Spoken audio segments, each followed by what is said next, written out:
All right, 3.4, we're going to take a look at solving systems using elimination, where we have to change the numbers in our equation in order to get them to cancel out. I'm going to go over just a couple quick refresh kind of problems so that it's all fresh in our heads here. First of all, substitution.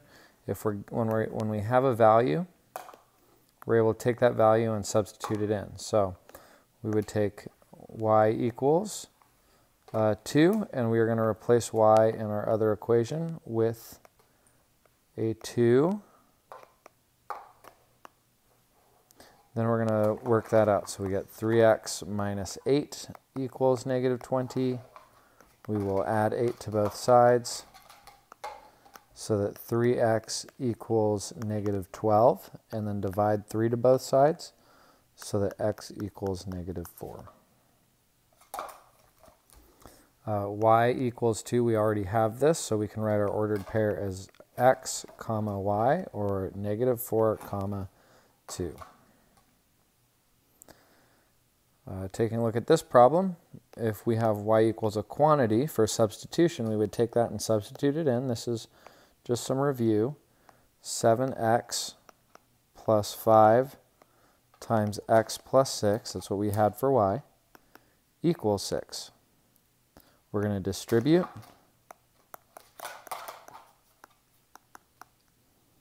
Bring down our 7x. Combine like terms. We have like terms here. So that would make 12x plus 30 equals 6. Then we solve our two-step equation. So we're going to subtract 30 from both sides so that 12x equals negative 24. Divide 12 to find x is equal to negative 2. Now that we know what x is, we can take that and plug it back in for y, or back in to solve for y, rather. So x equals negative 2. So when I put those together, I get 4. And then I write my answers as an ordered pair, negative 2 comma 4. Real quick, just looking at elimination, we're always checking for problems that will eliminate. So I have two values here that will eliminate. I don't have to change my signs, so I can combine these vertically. I'm taking negative x, positive 6x to get 5x. These ones cancel out, our y's cancel out. And 5 minus 15 is going to give us negative 10. We can divide 5 from both sides to find x is equal to negative 2. Now that we know that, we can plug it in to either of our equations. I'll plug it in up top here. So the opposite of negative 2 plus y equals 5.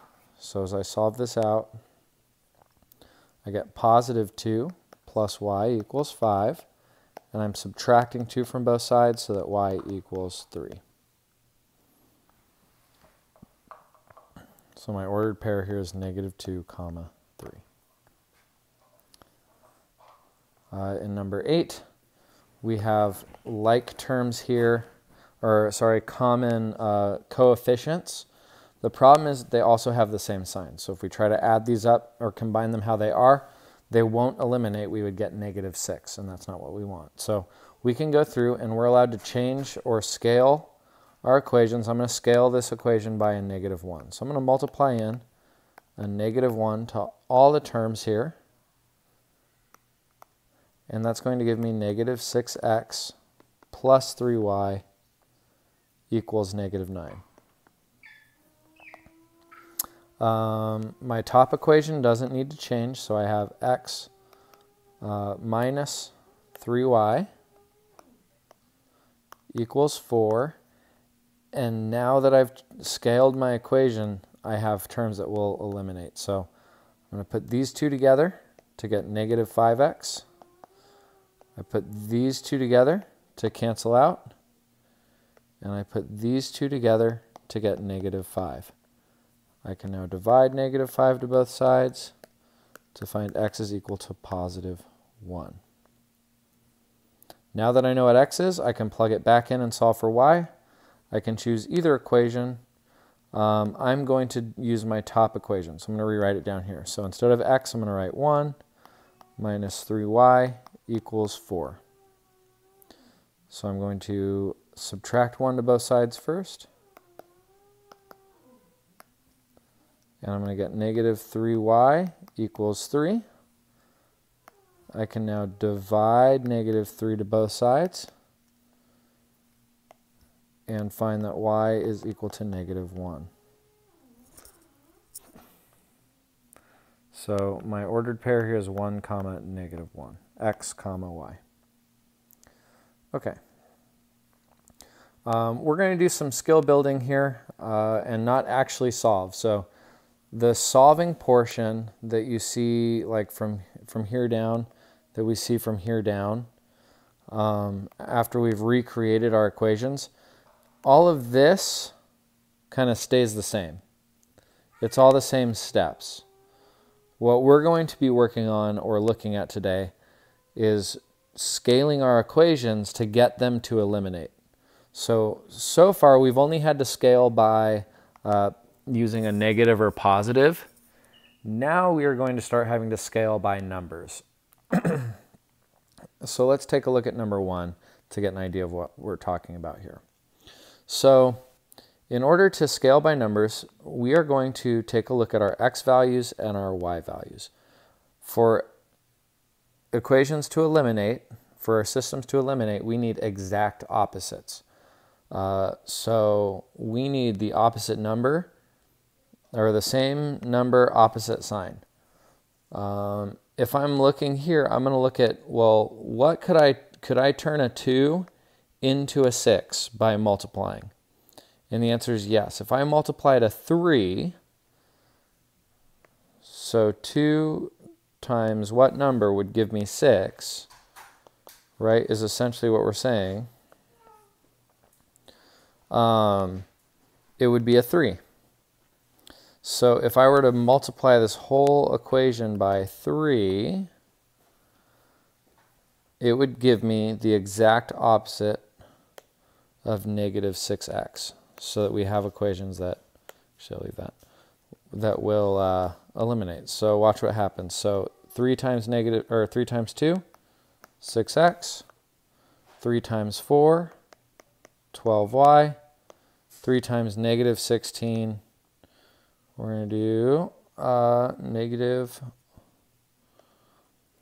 48. Okay, and then my bottom equation doesn't change. So I have negative 6x minus 6y equals 12. If you notice, here are my two equations, my terms that will eliminate. So I'm not going to go any further. I'm just showing you how to eliminate. So some of them you can choose either x or y. We couldn't turn a 4 into a 6 here. We would have to change both of them in order to get them to eliminate. So I'm looking, could I turn a 1 into a negative 6? Absolutely. I'm also looking at, could I turn a 2 into a 4? Absolutely. So if I were to multiply my top equation by a 2, this would turn that into a negative 4 and would get my y's to eliminate. I could also multiply my top equation by 6 to get my x to turn into a positive 6x, which would give me an equation that eliminates. So again, we're kind of thinking, how do I take a 1 and turn it into the opposite? So 1 times what number would give me a positive 6? Well, it would be 1 times 6. 6 times 1, right? So I could scale this whole top equation by 6. I'm going to multiply that into every term. And I would get 6x minus 12y equals 0. My bottom equation, I'm working with negative 6x plus 4y equals negative 8. And here are my two terms that will eliminate my x's.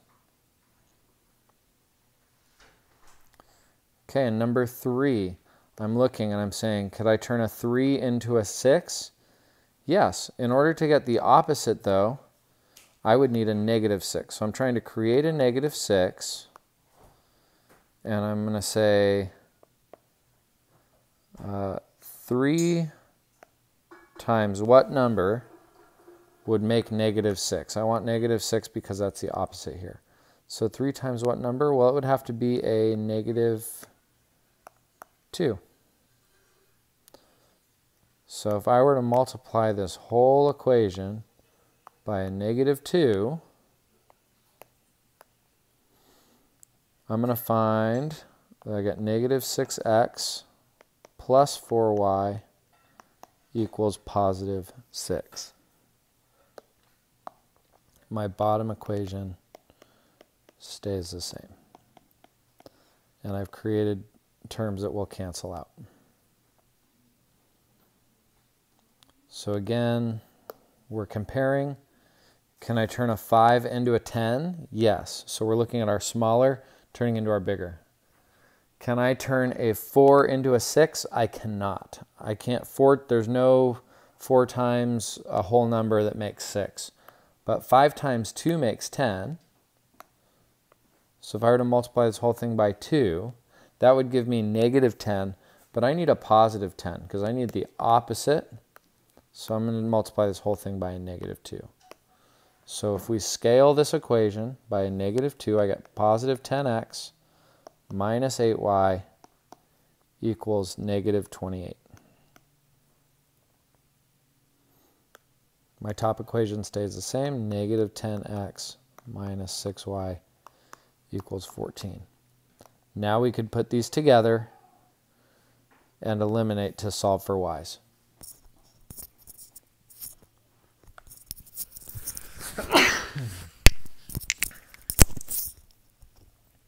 All right, we'll just do a couple more. So there is more work than what I'm showing you, but I'm just showing you how to scale the equations so that they'll eliminate.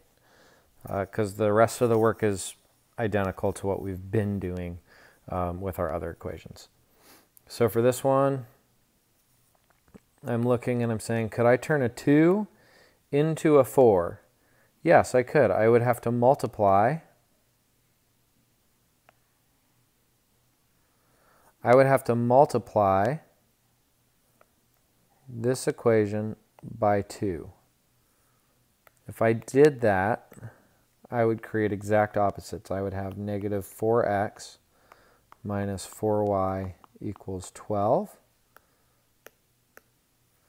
And then below it, I have 4x plus y equals negative 12. And I now have exact opposites that will cancel out.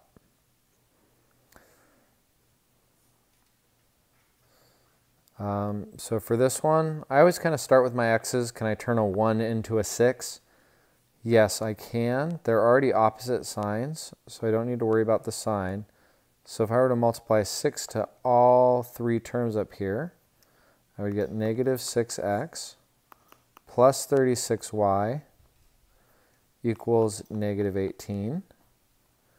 Down below, I don't have to change anything, so I just get 6x plus 12y equals 18. And now I could put those together and they would eliminate.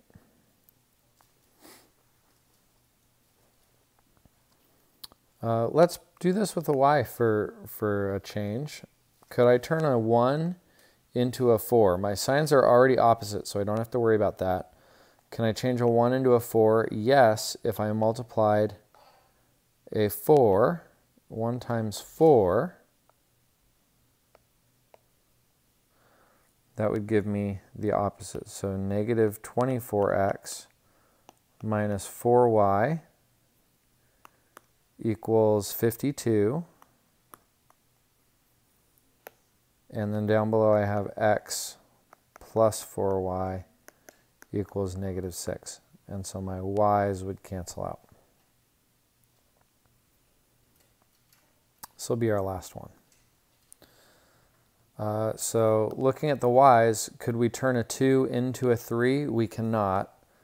In our x's, can we turn a 1 into a 5? And we can. We can change a 1 into a 5. But we're also going to need to change the signs to get them to be opposite. So I'm going to use a negative 5.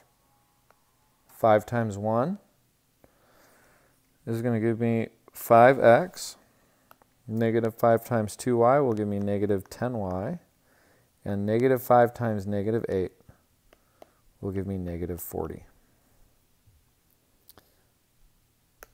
Down below, our equation doesn't change. Negative 5x plus 3y equals 2. And now we have equations that will cancel out.